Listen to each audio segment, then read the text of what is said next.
Всемирный день мотоциклиста поклонники этого стремительного вида транспорта отмечают ежегодно в третий понедельник июня. Интересен и тот факт, что этот необычный праздник появился в 1992 году и получил символичное название «На работу на мотоцикле», когда сразу в нескольких странах энтузиасты, оставив автомобили в гаражах, отправились на работу на двухколесных транспортных средствах. Уже через несколько лет вызвавшая резонанс акция приобрела мировые масштабы и превратилась в международный праздник. В нашем городе на улицах можно встретить десятки мотоциклистов самого разного возраста. Среди них Денис Ламбай-Назаров. Его увлечение мотоциклами началось в 12 лет и продолжается вот уже 6 лет подряд. Интерес к мотоциклам проявился с детства. Все начиналось... По телевизору видел, как гонки на мотоциклах, так и захотелось гонять. Также в поворотах закладывать до коленочки. Со временем все шло к этому. Сперва на велосипеде просто катался. Тоже нравилось. В 12 лет, получается, мне отец купил мопед Ригу. И все, пошла моя мотоистория.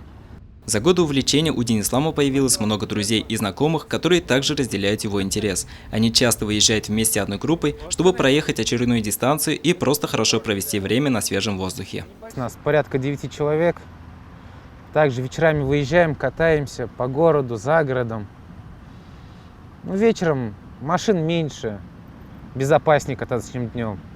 В этом году ездили на открытие мотосезона в Магнитогорск, в Белорецк, в Оренбург. За 6 лет Денислам успел попробовать езду на 11 мотоциклах разных марок. На данный момент в его владении Yamaha R6. Железный конь сейчас находится в престижном салоне, где он проходит процедуру тюнинга.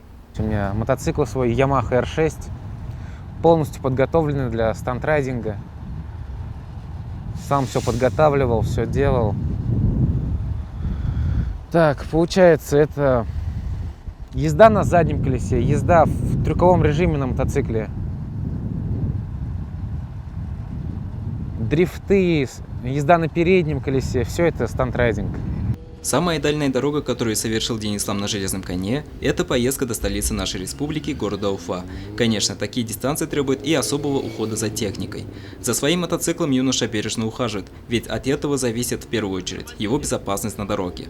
Такой экстремальный вид транспорта не простит ошибок, и если новичок садится за руль, он должен, во-первых, думать головой. Ездить с умом, независимо, у вас мопед или спортбайк, всегда надо ездить с умом. На дороге может быть любая опасность. Также внезапно появишься машина или выбежишься кошка на дорогу. Ездить всегда в полной экипировке. Шлем обязательно одевайте. Это прежде всего ваша безопасность.